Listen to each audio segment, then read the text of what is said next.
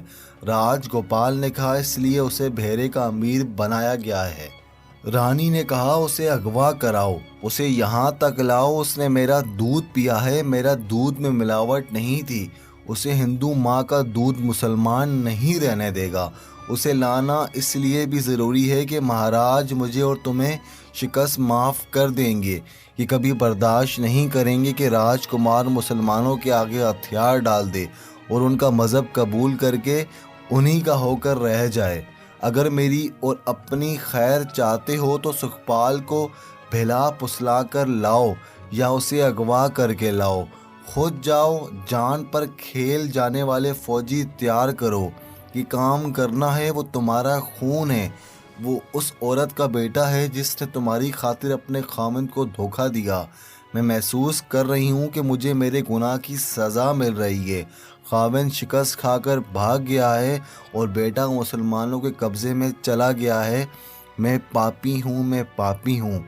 Vote کھڑی ہوئی، اس نے پرعزم لہجے میں کہا، اپنے راجکمار کو میں خود لاؤں گی، نہ لا سکی تو میں وہیں مر جاؤں گی۔ راج گوپال نے کہا، یہ میرا کام ہے، اتنا مت تڑپو، میں انتظار کرتا ہوں، میں اسے لے آؤں گا۔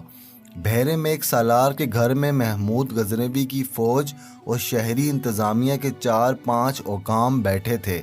ہم پر سلطان بڑی نازک ذمہ داری ڈال گئے ہیں، سالار نے کہا۔